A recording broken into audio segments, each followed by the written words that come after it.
So thank you for listening to the Mental Insights podcast. This is your host, Brennan Catulli, and we are here today with Kelly Sheets for episode number 32 of the Mental Insights podcast. To start off, Kelly, I like to really just ask my guests, what was the first inspiration? What was their first insight into the field of mental health? So whether it was a personal experience or whether it was education throughout your school system, when was your first experience with the conversation of mental health? What's interesting is I thought about this before we got on the call, and I had two experiences that I think ended up linking together. And one is that as a child, we had a neighbor who, unfortunately, we called him Crazy Tony. And he was an older man. I mean, I lived there between 4 and 18 years old. And he walked by all the time. He walked by our home. He would walk to the local store, and he probably had schizophrenia, I think. And he would stop and he would talk to the birds on the wire, and everybody just knew him as Tony, Crazy Tony. He was part of our community. And so I grew up with this he's normal. He's part of the community. And then when I was in college, my degree was in recreation therapy. So I went into a hospital. I moved to San Francisco, and in that hospital setting, I worked on an acute rehab unit, which was mostly like car accidents or neurological stuff. But I also worked on a skilled nursing unit, and there were a lot of people on that unit who had come in off of the streets, and they had some sort of sickness that was probably chronic and long-term because they lived on the street. And that was a real introduction to the homeless population, people that were really living on the streets because they had mental illness, not because they were lazy or all the judgments people have about homeless people. They had some need for extra assistance to function in society. And then I actually volunteered at a clinic after that for a short time, probably 5 or 6 months, that actually served the homeless population. And I really, really enjoyed that. It was such a enjoyable time for me to bust through any ideology I had or anything. I had a very open childhood. My mom was a nurse, so she was really loving towards all people, but that was really instrumental in really impacting my mind and keeping an awareness open after that. I could definitely see how big of an impact that could have. I myself have just recently becoming more aware about, the homeless population and what truly comes into play within that field and in that realm. And within Boston, there's a lot of people who struggle within homelessness and a lot within the mental illness, whether it's a trauma. You can see how that plays a large part within what they're struggling with. And, there's a lack of resources for those people. And it's definitely something that really opens your eyes. And unfortunately, throughout our society, it's something that people have the tunnel vision and they'll walk past and they don't truly become aware of what's going on. So it's great at such a young age you were aware of that, because oftentimes a lot of people do, have that tunnel vision where they don't truly understand what's going on, and they can't put themselves into their shoes of, they're just not receiving the help. They're not receiving the care. They don't have the resources that you have. And at the matter of the day, it's simply that, it's just unfortunate that we can't serve and help those people since we have such a large community within these cities. It's getting growing and growing throughout, thousands of people each day. It's definitely causing a lot of distress for many people, and said an underlying issue, which was root 20 years ago, and to help them in a sustainable and efficient way, cities don't think that that's the right way to go about it. Yeah. And actually I've had other experience. I'm glad you're talking about this subject, because I've seen a change in 20 years. I've seen less tolerance happen. So like I said, growing up, I'm just going to keep calling him this, but I loved him, Crazy Tony. He was part of our lives. No, the parents weren't scared for the kids. There was nothing terrifying about him. He was normal. He just needed more help. And then, then 20 years later, I'm in the hospital working, and I was seeing how the community, people were still very tolerant. And now 20 years later, which is crazy, I'm old enough to be counting in the 20 years, but it's like, now at 44 years old, I can see that I'm like, wow, our communities are becoming less tolerant of people who are not, quote unquote, normal. And I think it's an important conversation to be having. And there are places like when I lived and worked in Santa Barbara, and the housing authority there was actively finding alternative solutions to creating funnels for people who are on the street, getting them into like transition housing, helping them with counseling, helping them get back into the quote unquote normal functioning world. And it was, you could not do it the same way that someone who doesn't have a mental illness, like it has to be unique because not everyone fits the same model. Like we are all unique. You know, we need different things to help us grow and be healthy and functional. Exactly. No, it's such a great point because there's so many different underlying issues for a lot of people. And with the rate of the people who are homeless today and with what they struggle with, we need as many resources as we can. A few weeks ago, I actually met with something similar as a transitional housing within Boston and tried to meet with them if, you know, I could provide any resources and support for them, whether it was within mental health or just taking them out for a walk and just speaking with them. And I think that's where we need to start creating more, you know, more resources within this specific housing facility. I think had about 50 apartments going up to help transition the homeless to get jobs and to provide them, whether it's mental health resources or so forth. And, you know, that's what we need to see. And I think it's great within a city specifically because there's all these high-rise buildings where the rent is going to, you know, $3,000-$4,000 a month. And they clearly can't afford it, but they need to be in an area where they can seek out the resources. And, you know, hopefully we can continue to have those types of examples to, you know, be in place because the homeless rates throughout this country is, you know, obscene that we're seeing right now. And a lot of it is, you know, underlying either mental health issues or drug addiction problems that, you know, drug addiction problems could have been caused due to the mental health conditions at a young age. So it's, you know, more resources, the better for a lot of these people today. Yeah, for sure. So, you know, transitioning into the work that you are doing now with how you serve clients within mental health, you know, give us a little bit of insight into how you work with your clients on a one-on-one basis in terms of, you know, the clients that you speak with and what is a little glimpse into how you communicate in a one-on-one environment with someone through, you know, the aspect of mental health or just getting unstuck out of their life of, you know, what they're seeking out. Yeah. So first I'll start by saying that I think that introduction to mental health really affected me because I started to really look at, it's very easy to have black and white thinking. You are either mentally healthy or you're not mentally healthy. And that is an illusion. We are all on a spectrum. And so I think what happens is that I end up meeting with people who are at this point in their life. And I think I told you they're generally older by the time someone's having these questions. They're usually like 35 to, I've had clients in their early 70s, people that are finally curious about like, why is this not fulfilling?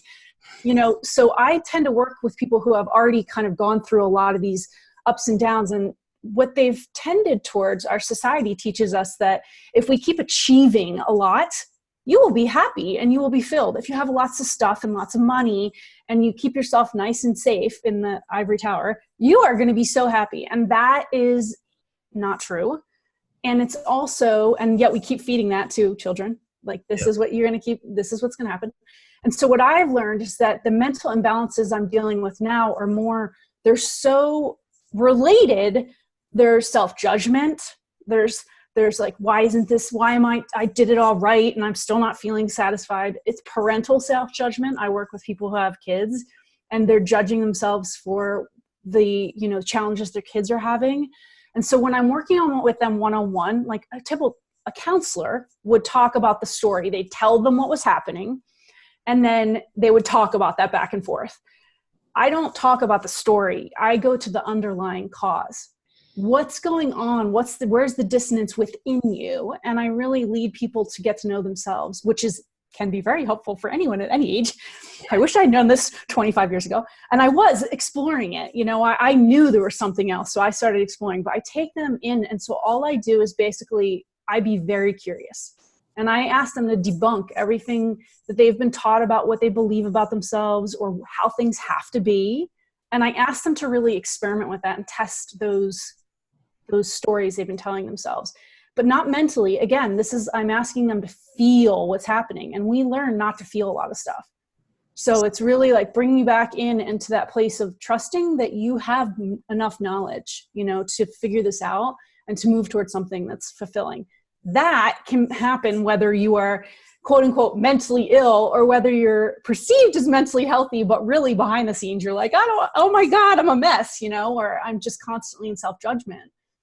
I feel like a lot of times mental illness is based on self-judgment and self-hatred. It develops that way. Those are the seeds that we water. So, yes.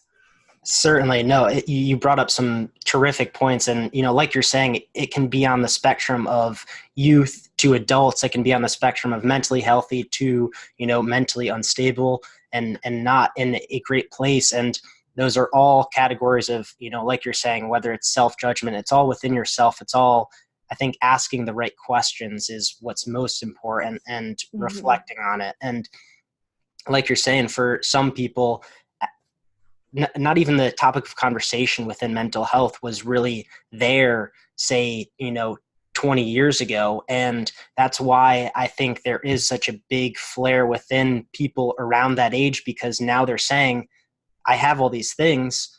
Why am I not as happy as everything is perceived to be? And then you see as well, our youth today, it's at a substantial rate of what people are facing. And it could be to this, lack of self-care, lack of, they have these judgments, these perceptions of themselves, of who they have to be based on society's norms. And maybe they don't feel like they're reaching it. Maybe they don't, think they are worth it, or, they reach that point and they're not doing as much as their friend or as their colleague, or, as their neighbor. And those creates a lot of different, self-judgments, a lot of different negative aspects or perceptions of themselves. Right. I think this was a great topic that we spoke a little bit about, but when you're working through the adults, I think the transition from different age groups of how people can teach themselves, how people can teach others. The one thing that I learned best about, making an impact within my community is, rather than teaching others by saying, this is how to be mentally healthy, this is how to change your life, you just have to act it, and you have to show directly. And I think that's something that changes within, even your family, your community, and it starts at such a small angle.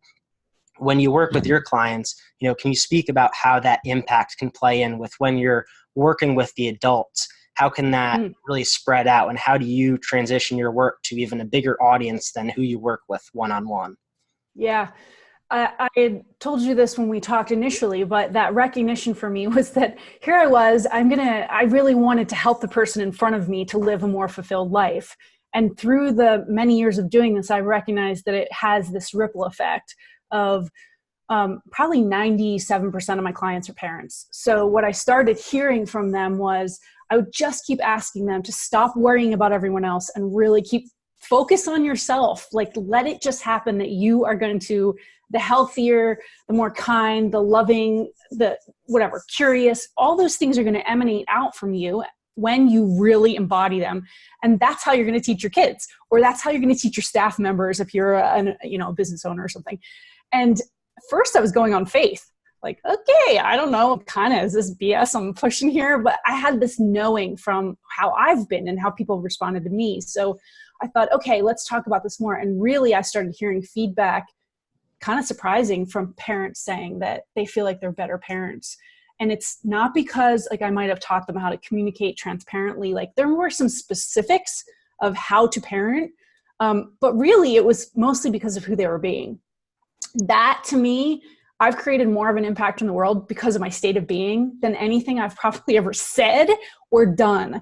And so that's when I stopped thinking I need to keep doing things to change the world, because that was all coming from my mind. My mind was telling me, you got to do something to matter. You've got to make an impact and achieve this. And then I started realizing, I don't know, I don't feel like I make that much of an impact anyway. Really, I impact the people around me.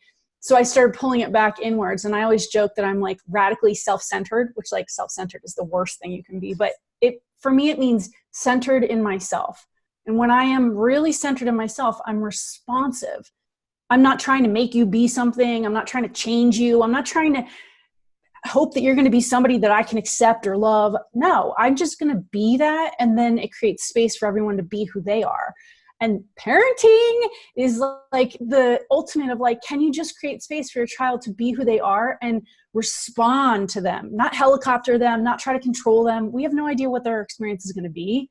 And that has been huge for me. And I realize it's how I am in the community and when I'm around. And when people reinforce that and they say, I just love spending time with you.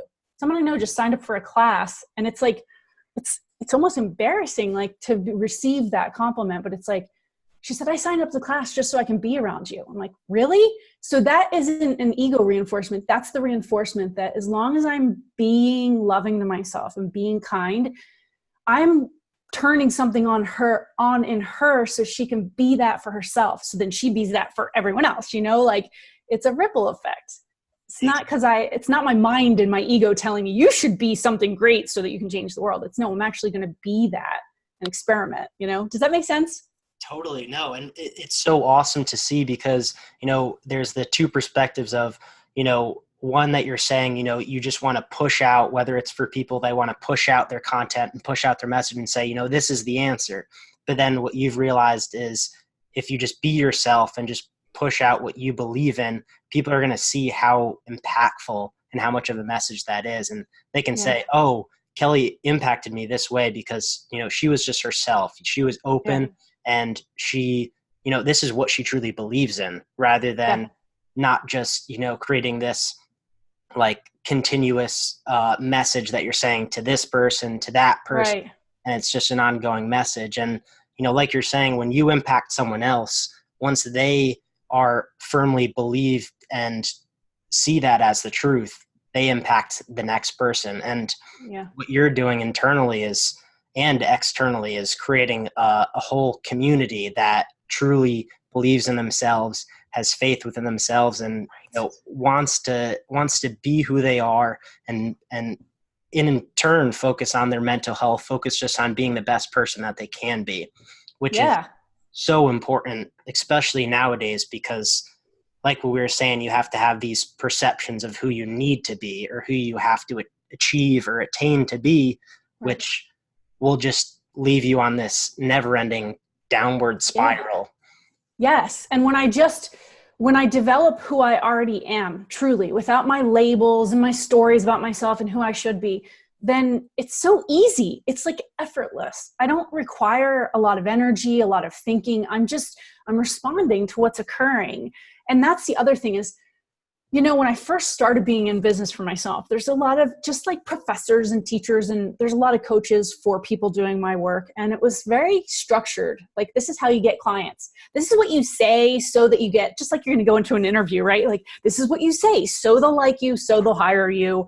And it was like this nonsensical, like a roundabout way. And when I stopped doing that, I thought, really, I want to be myself, and I don't want to manipulate anyone else to be my way. So therefore, I'm just going to be myself. The clients that are now working with me, they want to be themselves. And I'm not going to tell them how to be themselves. I'm just going to give them my experiences, and I'm going to help them feel differently and think differently so that they can be themselves, not me. Like, I don't want them to be me. I want them to be themselves, So it's very much that. And then what's been happening is I've had more people coming to me that are just curious about that. How do I be myself? And that has been so rewarding for me because it doesn't require effort. It's very easy. I'm just 100% authentically me. And that gives them a model for, oh my God, yes, I can do this. Like, I don't have to show up for Kelly in some special way. I can just be me and she's not going to judge me. I'm like, yeah, that's right. And that's how we learn. Like, that's how I learned to be myself, was having people that allowed me and created space.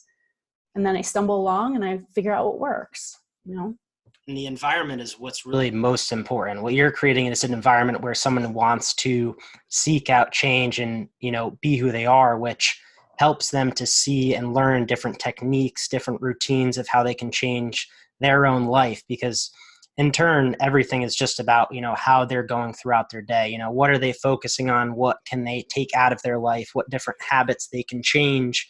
And you're just creating that space for them to become aware of that, which is initially Yeah. one of the most important steps in and of it all, because for a lot of people, especially when you're in the 9 to 5 work life, they get lost from getting pulled from, a child sport to a meeting to meeting this person for dinner. And, they're getting pulled in 10 different strings, and they don't really know the environment just to be themselves, get centered, and Yeah. understand, what truly is going to make them happy. Are they doing what truly, makes them passionful in, whether it's their career, whether it's their social life, their hobbies. And in turn, everybody needs to find out that, because if we're just running from A to B to C, we're going to get lost in this transition and lost within our own mental health, our own emotional health, which causes a lot of distress in a lot of those, very tough and, anxiousful times. Yeah. And, I'll just say the one, like people who are listening, one of the practices that I developed at a really young age, probably just younger than you, I started really developing my curiosity. And I chose a very different lifestyle. I didn't get married. I didn't have kids. I traveled extensively. I had cool jobs and I left those cool jobs. I didn't get into like the rote, like we must keep working forever. I just kind of said, is this really true? What do I really want? And then I kept asking that over and over. And I asked lots of different questions. And then I went inside. What does this feel like? Is this true? Do I have to listen to that person? Does what they're saying matter to me? Really? Does it matter? I just got very curious. And that curiosity led to self-awareness. And the self-awareness was, and that's, being curious is a real risk, because when you're curious, you do things that other people don't necessarily like. Me choosing a different way was very threatening for the mainstream. Like, people couldn't understand why I chose, but I just stuck to like, be curious, Kelly. Don't buy into the stories that, not everyone's happy around you. Why are you going to listen to them? Like, find a way that's going to work for you. So curiosity is like, if there's one thing, if I never ever talk to the people in your audience, I would say develop a practice of curiosity. Wake up every day and ask yourself questions, and question everything that anyone is telling you, and question yourself, everything you are telling yourself. Be curious. Like, that to me is like the foundation for a happy, fulfilled life, really. I think that's such a good perspective, and that's something that I have been going throughout my recent time, especially. I think questions are a great way just to see if it's actually true. Like you were saying, within our subconscious, and like we were saying within society, you have these norms, you have these substandard aspects or attainees that you need to reach, and then if you question that, you can say, all right, no, I don't actually have to do that. I don't actually have to meet the norms of society, of, who my parents think I should be, who my friends think I should be, my colleagues. You have to do what's best for yourself. And that's also one thing that I'm going throughout now is, I just graduated college. People expect me to get into a 9 to 5 job. They expect me to do this and that. And most of my friends are going in, they already have secure jobs. And then they talk to me and I'm like, yeah, I'm going to go travel Europe for an undesignated amount of time because it's not something that I want. I just went through school for 4 years, was spitting back knowledge. And, now I want to learn about myself. I want to learn about who I truly want to be. Do I even want to be fulfilled within this career, that career? I think everybody needs that time to sit down and reflect on themselves and see what's best for themselves in order to move forward. And, that is the one big question, it's just seeing who you are and who you actually want to, bring yourself to the world, which I think is one of the most important things, within self-awareness, within just, finding out how you should really, how you want to show yourself, how you want to brand yourself, what person you ultimately want to be. And that's always changing, and that's something that you can never fully grasp. So having those questions, I think, is the ultimate, thing. That curiosity, I think, pushes a lot of people to, actually be themselves rather than, stick to society's norms or any substandard norm that they have. Yeah. And you actually said a really insightful thing right there, was that who do I want to be? And that is the question most people are not asking themselves. They're mostly asking, what do I want to do? And what I want to do is like, great, you can create lots of experiences on the outside. I'm this person and this is what I do, but that does not meet your internal desire for fulfillment and meaning in life. So who do I want to be? Because you can really be, if you say, for me, I have 3 primary intentions, and that is be love, be kind, be present. Every day I'm exploring those things. I could literally be pumping gas for $8 an hour and be love, be kind, and be present. I can ripple an effect from the pumping the gas and, being friendly with people and being loving and kind to them and helping them when they need help. I can do that whether I'm the president of the United States or anything in between. It's like who I'm being is the most valuable thing I ever explored. The reason travel and taking time away from the norm was so valuable to me was I started questioning everything I'd been told, because you can really see mentally healthy people in other countries, they do some stuff that we would think is really wacky here.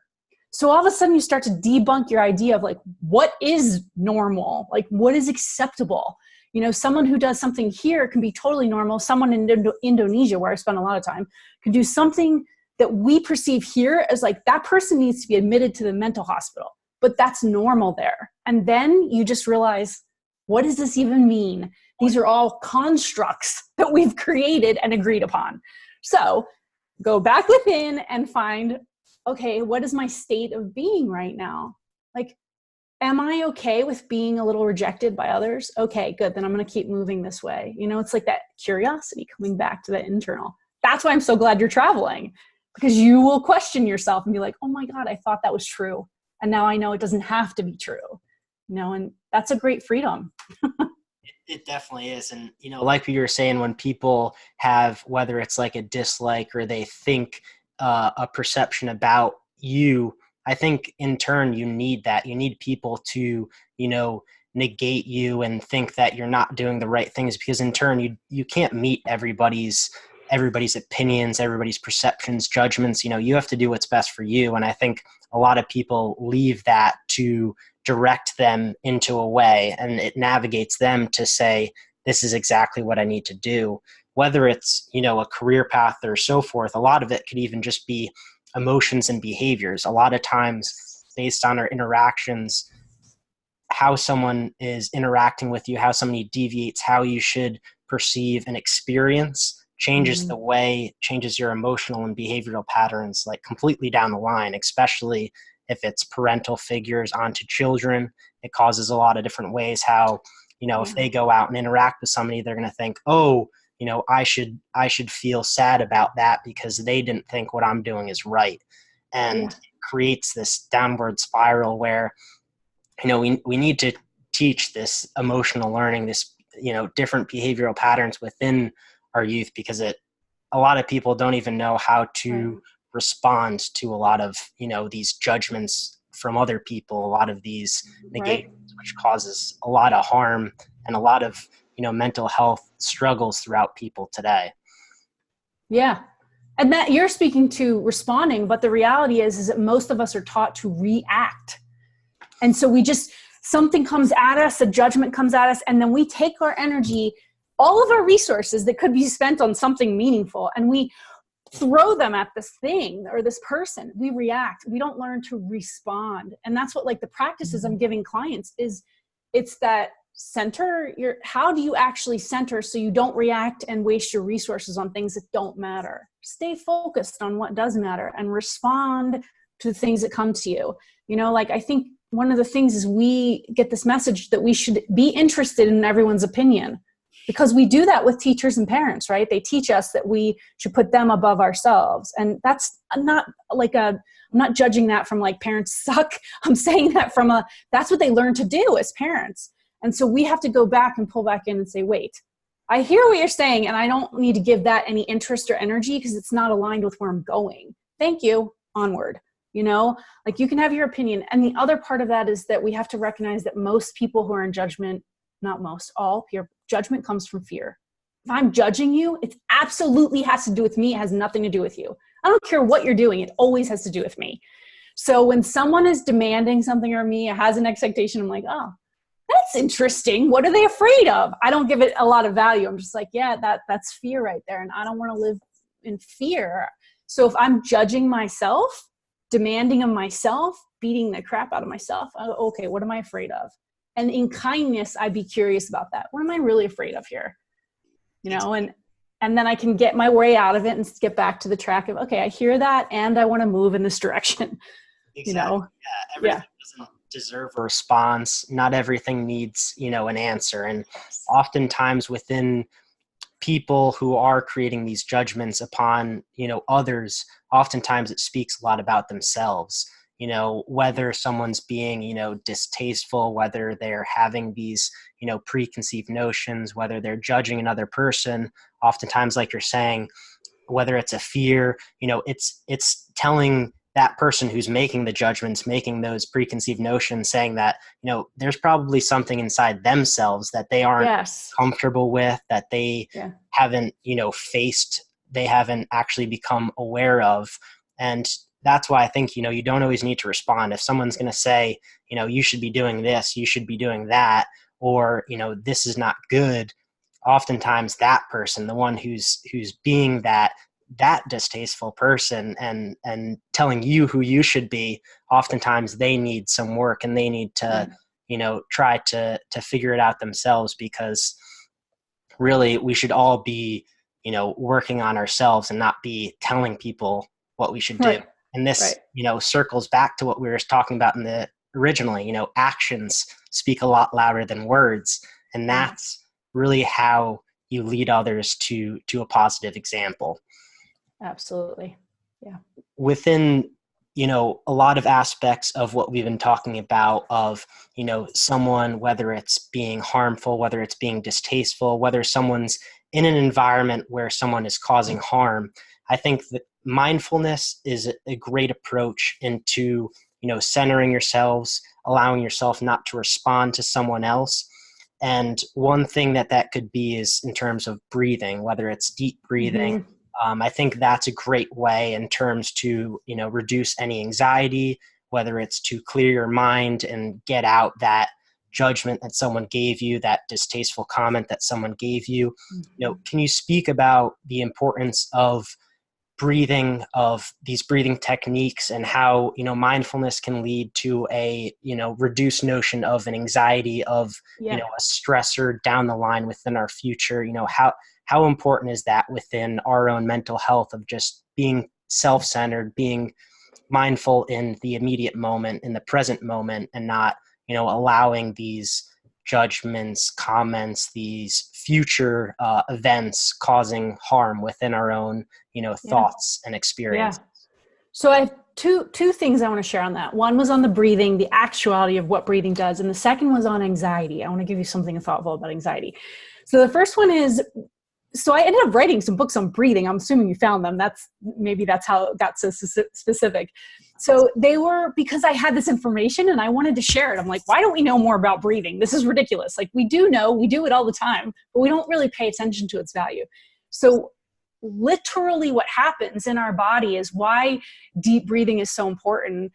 Full breathing, I will say, is that your lungs really should be expanding side to side, front to back, and up and down. And when the diaphragm on the lower part of the lungs moves, it literally triggers calming hormones.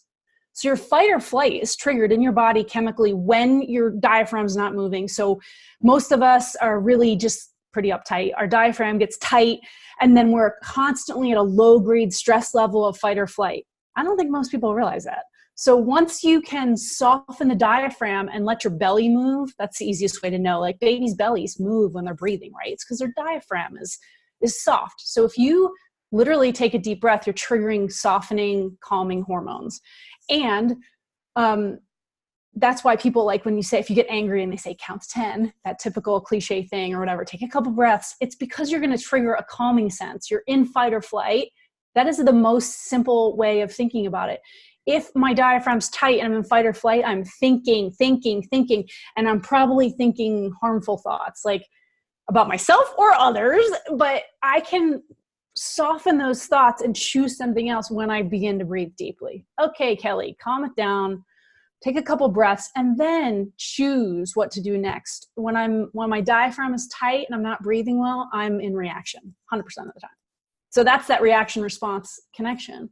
So breathing is a super simple way. But one of the other things you said is that now if you're breathing, something that people can be really aware of that I think I never learned until a few years ago, and this is like an altering way of looking at anxiety, is that anxiety is the label our mind puts on a lot of energy moving in our body. When we have a lot of potential and energy moving, you can feel discomfort. And then our mind is like, I don't like this discomfort. You must be anxious and you got to do something about it. And then your mind gets involved, your subconscious. It's like, I don't like all this potential. So if you notice about anxiety, it's like, if you can start to feel that tingling, that rising sense of what we call anxiety, you can do something different with it. You can create a relationship of those sensations and start to realize, oh my God, this is potential. Instead of just going right to this is bad, I've got to get rid of it. Oh my God, I need medications and I need this and that. All of a sudden you are powerful because you realize there is a lot of potential moving in my body. What that person said triggered potential or unknown energy moving, like unknowns. I don't know what's going to happen.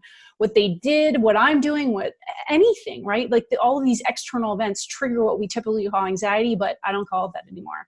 I call it energy. It's like potential moving in my body for an unknown situation. And that means I can do something different. This is the same with stress, same thing. And energy is moving in my body and I'm getting very uncomfortable. Well, because I know that, I no longer be like, I'm stressed out. No, I got a lot of potential moving. Overwhelmed, same thing. And now I've redefined my experience of those things. It takes time. I can say it once, but then it takes time to practice feeling this. But you start to go, wait, every time I feel anxious, it's triggered by an unknown potential. What if that potential is good? What if there's something awesome about to happen? You know, like, let me just change my story here for a minute and get more clear on inside. You know, does that make sense?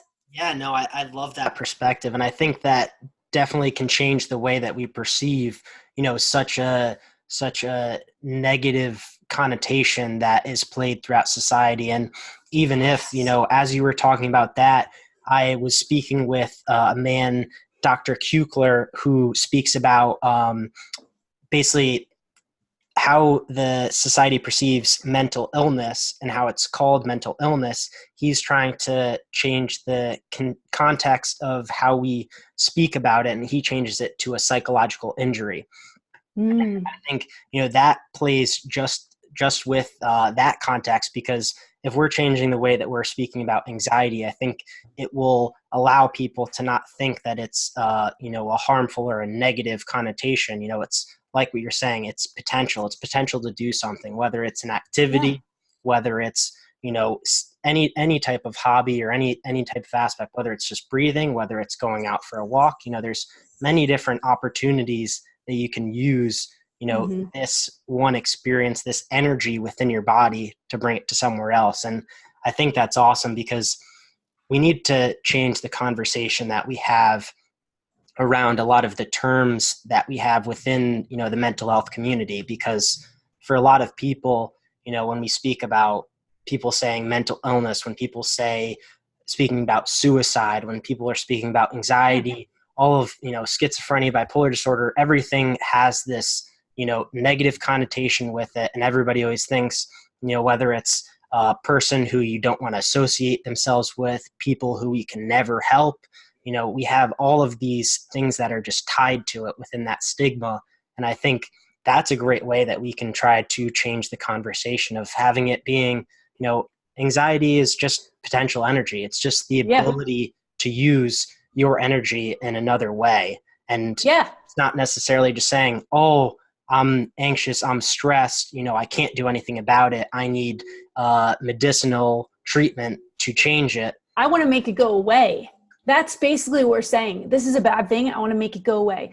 Well, how to dull out a society is like, okay, let's just put a cap on all of our potential, right? So what if we learn what to do? And that's what's happened, is I've learned what to do with this energy. I stopped making it bad and wanting to go away. I'm like, why would I want my potential to go away? I might be uncomfortable with it, and that's why I call it anxiety. I'm uncomfortable with this. But like, so say you and I are having a conversation.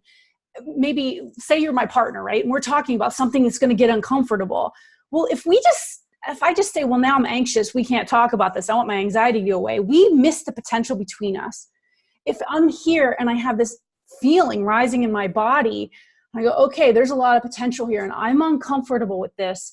How can I talk to him in a way that's going to create more connection between us, more intimacy? Then we have future potential, right? But if I just get anxious and then I'm like, well, let me just go, do something like smoke some cigarettes or take some drugs or do something else, run away from this feeling I'm having, I've lost all the potential. Now I've just dulled it out, make it go away.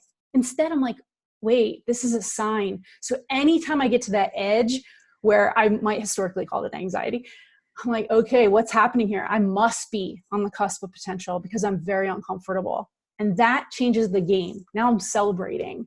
And that is like, this is not a one-shot thing. You don't just start thinking this, right? This is why we have practice just developed. And I help people do this, but that's where you go. And all of a sudden you're like, oh, wait, I'm going to tolerate the discomfort rather than reaching for that thing that I would do before, which was probably not in my most, my highest benefit. So it's really the game changer. And the other thing is, like, when I worked with people with disabilities, you're right about language. It matters because, like I said about quote unquote crazy Tony, right? It's like, one, crazy Tony was acceptable when I was young. But as I grew, it was like Tony was living with schizophrenia. Tony was not schizophrenic. Like, he was not that thing, right? He was living with that.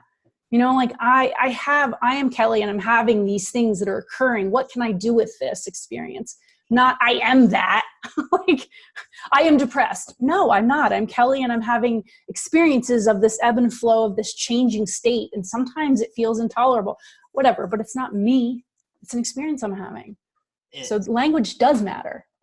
It's so important. And, because you're speaking about these labels that a lot of people have within themselves. You're schizophrenic, you're bipolar, you're an addict, all these things that society ties to you, and then people label themselves as. So right. Whenever you go to, speak with somebody or whatever, I'm this, I'm that. And that's not the way that we should be speaking about who you are. This is only one aspect of your life.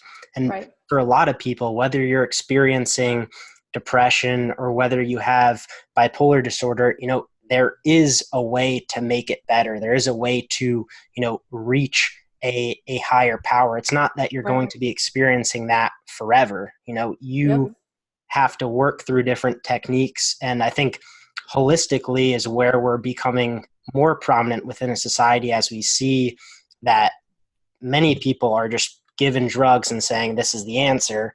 But now we're realizing that no, you need to change your routines. You need to change your perspective of yourself. You need to get rid of these labels. We're reaching into a new phase of how we should treat it. And hopefully that's going to be getting rid of those labels within society, and hopefully the medication as well, because it's just kind of an answer to, not even it's not a permanent solution. You need to integrate a lot of these approaches within your everyday, that you can't just sit on your couch and say, I'm going to take this pill to make me feel better. Like you're saying, you have the potential to use that somewhere else and to make a more positive light out of this situation. And for what we were speaking about, facing this, this potential energy, whether you're facing a stressor, I think those are still so important to experience. And even if we were to have a solution, that's humanity. Exactly. Even if we were to able to cure any type of mental health condition, any type of addiction, I don't think it would become a great society. I think it would cause more distress. In turn, we can't have this perfect world, because at least for myself, when I reached a lot of like very deep and hard lows, that's what made me aware of everything that I know today. That's what brought the most insights into my own life. For a lot of people, those lows are usually, once they get out of it, the best parts of their life, because they were able to see how grateful they are to be living today, how grateful they are to be, doing everything that they are now. And in turn, that was something that was so key and fundamental to their life. Yeah, I agree. I think that's the interesting thing, is like the ebbs and flows of my life have like, there was a period of time when I was drinking a lot, and that time, it didn't last forever. It was this time that ended up ultimately passing, but I learned a lot from that time. But the thing that I continued to know was that this doesn't define me, and I won't let it define me. And that, I don't know that I was consciously or unconsciously saying that, but that was something I knew to be true. It was like, this too is going to change.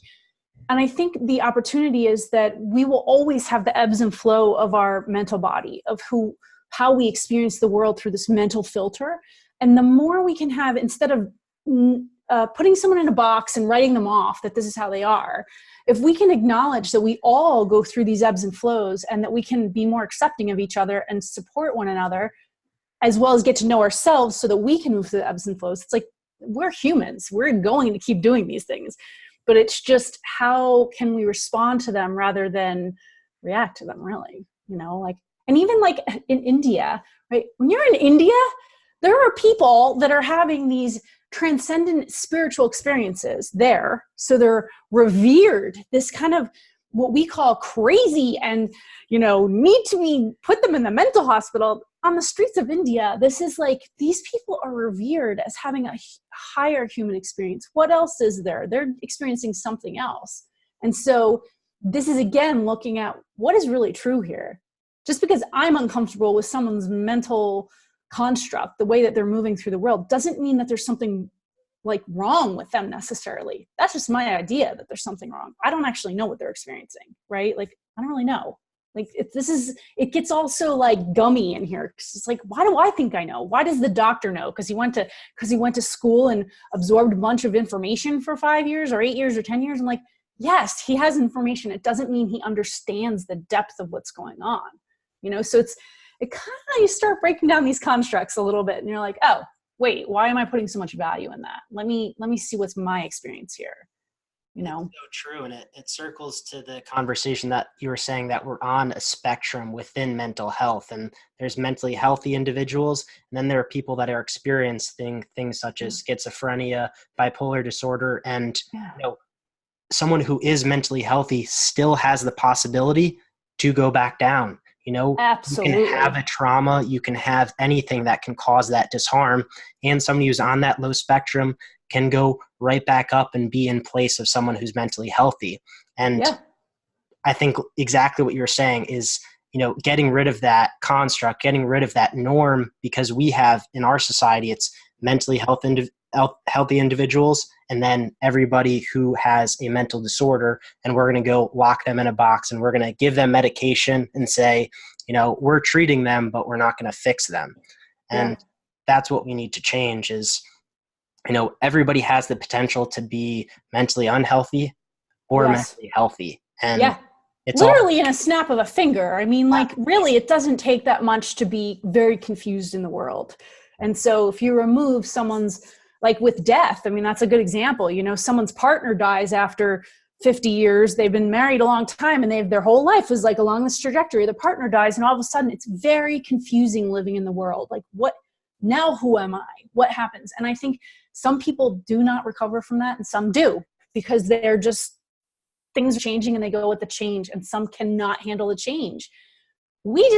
I don't know. I think we kind of perform a lot. Like, we look at people who we perceive as mentally healthy, and we go, oh, well, God, they've got it together. In reality, a lot of people don't really have, like, we all are exploring these things every day. It's just to what degree, Exactly. And that's the thing with society is it's all perceptions of how people want to perceive themselves as or attain. And what you've been seeing throughout society today is a lot of people who are in those high power roles, or whether they just have that fame and fortune, but some of them are coming out now and saying, money doesn't mean anything. I'm still experiencing the same mental health condition as someone who is living on the streets, or someone who is, in an unstable home. And that shows you exactly like what we're talking about, Right. Money, environment, it all doesn't change the factor of what you're going to experience mentally. Right. It's, how you're interacting with people, how you can emotionally respond, how you can, handle and accept a lot of the things that are going throughout your life. And, having money is not going to change that. So that's Yeah. something that we need to, try to get rid of, as well as, you have, if you're rich, if you have this norm, you're going to be fine. Or if you have this Yeah. job, you're going to be fine. And we're seeing that that's not. Not true. It is not true. It's interesting because I think there's a fear of adults who are raising young people. There's a fear that they're like, oh, but what if I say it's not true and then my child fails? Or like, what if I'm not qualified to say that? But I don't have kids. I'm qualified to say it. It's like, you need to have enough. When I have enough to pay my bills and treat my friends to dinner and have a home that's safe and warm and loving, that feel like that's enough. I don't need to have 10 times that. Why do I need to have 10 times that? That now I'm setting off into like, I'm going to spend my personal energetic resources to develop something I don't need. It's like, now that's the place where you assess, okay, now what do I really want to experience? Like, okay, like, is it true that I need to keep working this hard or having this stuff? Do I really need a new such and such? No, I can use the same one I'm using for the next 10 years and it's fine. Oh, I can save that money and use it for something that will feel fulfilling. Connections with humans, for example, like being with friends at dinner or going on holiday together. It's like, those are the things that connect us more to ourselves and our families. And so I'll just say that's like that illusion right there, that is not going to satisfy. Like, you have to have that inner satisfaction. That's why I think, reflecting on your own morals and values is so important. And that's something that I do want to try to do every, 2 or 5 years, like something to continuously remind me of, what are my values? What do I see is most important within my life, in order to making sure that I check all those off my boxes, and making sure that those boxes aren't, making this much money or having, this home, where that's where a lot of people's values fit in. And that's something that you need to continue to question and be curious about to, change that norm, which, it's connecting with individuals. It's, finding out which hobbies bring you the most passion. Those are things that you need to gravitate towards, because those are gonna what give you those experiences, those those times that you can always remember, those memories that you can have and feel fulfilled with, your friends and family forever. Where that house could get destroyed from a natural disaster, or any sort of scenario can withstand any materials that you have. Where Right. Or even individuals. That's the one thing that I think, you spoke about death, I think is, so important, is because you have to understand that, tomorrow is not guaranteed. It can't be expected. And you have to, live in each moment. Where, a lot of people think, oh, I'm going to have this job in 10 years, but what if something happens next Right. year where you can't actually do that? And Right. that's what has completely changed within my perception, because that was something that I was doing when I was a youth. I was like, this is going to happen. I'm going to have this planned out. I want this career. And then I was like, as I'm going through college, I'm like, I don't care about that. Being within the engineering field, I'm saying, this is what I have to meet. This is the criteria that I have to do. And then I said, you know what, I'm going to go travel for 9 months and not have a job, because, that's where I can truly find out the most about myself. That's where I can see who I truly am, rather than sitting into an office and fitting to someone else's norms, which a lot of people do nowadays. And having that curiosity, like you were speaking about, creates, I think, the best awareness and the best approach to, how you can move forward, how you can make the best out of every day, rather than wishing for something 5 years, 10 years down the line. Yeah. And to me, I explored like what drives me, like what, why was I like a, highly driven person? And when I was younger, it was driven by fear that I would miss out on something, fear that I wouldn't do it the way, and then I told you I had to be very curious to kind of question that, will it really matter if I miss out on that? And so now at this point in my life, I'm completely driven by curiosity. Anytime I feel fear starting to drive me, like fear of the future. Okay, Kelly, recenter yourself, because you want to be driven by curiosity. So my whole career right now, like the reason who I work with, how I do this work, the things I speak to, if I make someone uncomfortable, all of it is driven by a sense of curiosity that rises up. And I'm like, what would happen if, what else is possible here?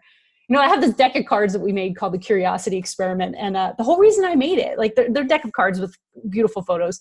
The whole reason I made it was because I realized, wait, I'm asking myself these questions and doing these little experiments, and it really altered the course of my life. But most people aren't. So why don't we put them on some cards and we'll make them nice, and maybe some random stranger is going to pick them up and start being curious, because it was so valuable to me to just say, I want to have a curious driven life. I guess that sounds so cliche, but I want to be curious, not fearful. I always want to end in the end. And now I could say today at 44, if I die tomorrow, I have no regrets.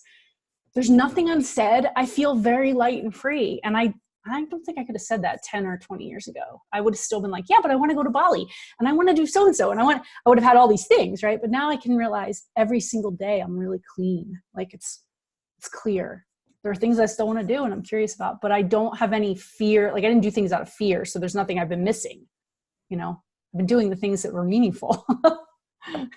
That's what's awesome. Like you were saying, even if, something was to happen, all of the work and all of the impact that you've had on other people, whether it's those cards or whether it's the personal interaction that you've had with someone else, that creates so much more impact and so much more to say about yourself, rather than if you have, these items and saying, this is what I made. What you were able to do, what you were able to impact other people, completely changes the course of how other people will live and impact others around them. And I think, that's what I've found most passionful, most important to myself is, having the interactions with other people and connecting on a personal level is truly what's going to bring out, the best within myself, within other people. And that's how we're going to create, the most change within our society is having that interpersonal connections and trying to make change that way, rather than, creating some business that reaches, millions of people. That's why I think the traveling is going to be fun, because I'm going to be face to face with people I've never met before, may not even speak the same language, but the connection, the impact is going to be insurmountable. And just by even having this conversation, we've done that as well, which I think is just so awesome, and why I love doing this podcast, because just having these connections is, it's something that I'll have forever. And what other people will have as well is, they can always go to this specific episode and say, I need to hear this, or see how maybe impactful it can be. Like those deck of cards, somebody could just randomly find that and say, this is this is what changed me. Yeah. Which is so awesome. And I think it's something to remember too, is that there's always, especially people in your age group, right? It's to remember there is always someone out there. If you have an inkling of curiosity, there's got to be another way. There is someone out there that will lead you that way. You just have to hold on to that curious. It will come to you. That's where your attention's going. So it's going to come. So, and that's something I think when we're surrounded by people that we're like, oh, okay, I see how they're thinking, but I really want to do this differently, and I don't know how, and I'm terrified. And what if I'm wrong? All that. Hold on to that, because there is someone, and you will find people. This is so random. You and I met, right? So it's maybe someone in here is going to hear something that will spark something in them. But this is all because you hold on to the thought of well, who else can I meet? And what else is there? And that is incredibly powerful. It creates, that's where we create from, is that lightness of being creates. And so that is just the reminder of when we're in it and we're oh God, what, I know there's got to be some other way. Hold on to that thought. Hold on to that feeling. That's enough to lead you in a new direction. You don't have to have all the answers. You just need to hold on to that nagging little feeling and follow it. Ask people, who do you know that, thinks differently or has done it totally differently? Can I go talk to them? And then you follow the thread until you find the people that are going to help support that. that curiosity leads to, so much potential. That belief can create so much opportunity. And, if you don't have that, then, you're stuck within that umbrella like you're speaking about. And that one step outside of it, Right. I think, is obviously the biggest and hardest step, whether it's just getting outside your comfort zone, whether it's, reaching out for help. There's so many different aspects, but that one step, that initial step, I think is the most important. And that just simply asking someone if they know someone else or if they know this resource can drastically change their whole life. And it makes them see that, that belief, that thought is exactly what they needed, is exactly what drove them to, change themselves and, how they can go about the rest of their life. Yeah. For, to wrap up, I think this conversation has been incredible and we can speak about so much more. And this is one thing that I really love to ask all of my guests. It's a good thing to wrap a powerful moment within your life. And I like to offer the perception that you've written a book about your whole entire life and what you've experienced thus far, or it could be something that you'd like to do in the future. And what I want you to bring within my audience is to speak about one chapter. So it could be one experience, one lesson. It could be one future business idea. It could be one future interaction that you want to have, or one, speech that you want to give to an audience. What would that chapter be? And give us a little bit as to why, that was impactful, or why that, experience that you had was so impactful to change the course of your life. Or it could just be one impactful technique or approach that you see has been so profound within your life. Oh my God, how do I pick one? Well, I want to say travel. I mean, that is not, I want to say it's not immediately accessible to everyone, but one of the things that I think has been profoundly affected my life, I'll say that, has been traveling. And that could have been to another city or the multiple countries I've been to. And the reason that was profound was that, one, I kind of had this image growing up that, and from everyone around me, that you're going to need to follow all of the rules of life. Like, you're going to have to go to school and get the degree and get the job and then get the house and have the things. And then maybe when you're older, you're going to have enough money to go do the travels, right? And so when I debunked that, and I just thought, okay, let's just throw everything out. If that's my primary intention, how am I going to go travel and get from A to B really fast instead of going A, B, C, D, E, F, G, H, I, J? When I did that, it altered the course of and I have lived in cliffside houses, been on boats in, sailing through Indonesia, traveled to all kinds of countries, been in people's homes, all because I just kept asking the questions like, how do I just get from here to where I want to go? Okay, we want to sail on a boat. Let's drive to the harbor and see if anyone's going sailing. Okay, I don't have any money. Well, okay, this person, they need a cook on the boat. Well, let's get on the boat and say yes.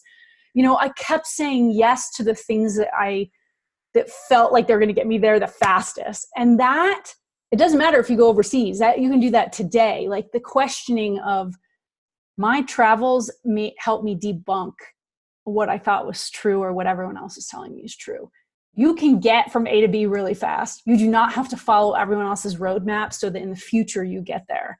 It just requires you really being very curious and asking for others' opinions. Reading books of people who've done it totally different will help you come to a place for yourself. For me, that's the thing I would always tell people. It's like, there's always a shorter way. Go to directly what you want to feel. Forget doing all this stuff on the outside. What do you want to feel? Go there. Find the way to feel that and experience that.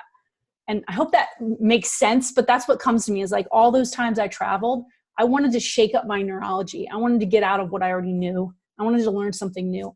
And that taught me that you don't have to follow the pathway that everyone else has laid out. Go the shortest route and question so that you can get there. Like, question what people are telling you. Take the information, use it, and say, okay, now this is what I take from it, I love that perspective, Kelly. It offers so many different insights of, living in the present moment, following your curiosity, and, interacting with people, getting outside of your comfort zone. There's so many different life lessons that come into play with, of you're saying just the immediate moment, getting from A to B.